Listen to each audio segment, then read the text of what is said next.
क्या आपने कभी सोचा है कि एक खूंखार डाकू, जिसके नाम से लोग कांपते थे, वह कैसे महर्षि वाल्मीकि जैसे महान संत बन गए?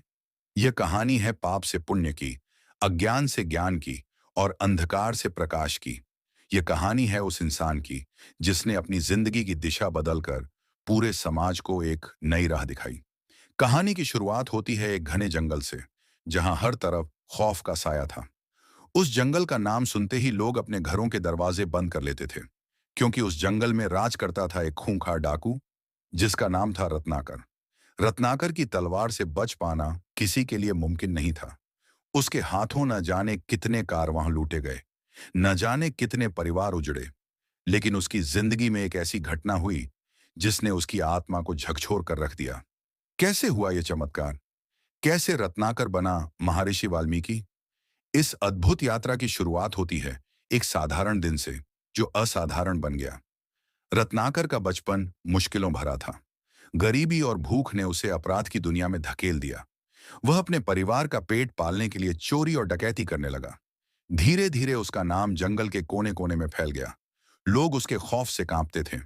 लेकिन रत्नाकर को अपने कर्मों पर कोई पछतावा नहीं था। उसके लिए यह बस एक जरिया था जीने का।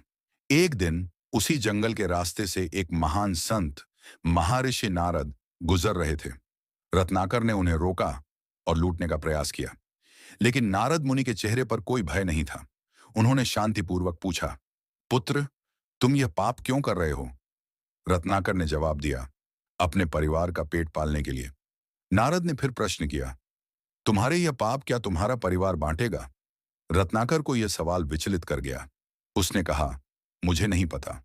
नारद मुनि ने कहा, जाओ अपने परिवार से पूछो और वापस आओ। अगर वे तुम्हारे पाप बांटने को तैयार हैं, तो मैं तुम्हें कुछ नहीं कहूंगा।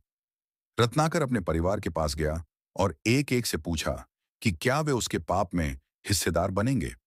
सबने मना कर दिया। यह सुनकर रत्नाकर की आंखें खुल गईं। वह समझ गया कि उसके पाप का भार उसे अकेले ही उठाना पड़ेगा। वह वापस नारद मुनि के पास पहुंचा और उनके चरणों में गिर पड़ा।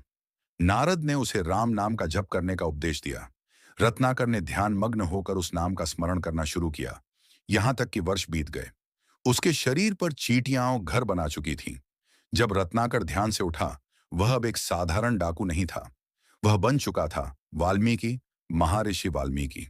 उसके तप और साधना ने उसे इतना पवित्र बना दिया कि उसने रामायण की रचना की, जो आज भी हर घर में पूजी जाती है। यह कहानी हमें सिखाती है कि कोई भी इंसान, चाहे उसका अतीत कितना भी अंधकारमय क्यों न हो, अगर वह सच्चे मन से प्रायश्चित करे और सत्य की राह पर चले, तो वह महात्मा बन सकता है। यह है रत्नाकर से महर्षि वाल्मीकि बनने की अविस्मरणीय यात्रा। अगर आपको हमारी यह प्रेरणादायक कहानी पसंद आई हो, तो कृपया इसे लाइक करें, शेयर करें और हमारे चैनल को सब्सक्राइब करना ना भूलें। ऐसी ही अद्भुत कहानियां जानने के लिए बेल आइकन को दबाएं, ताकि हर नई वीडियो की नोटिफिकेशन सबसे पहले आपको मिले।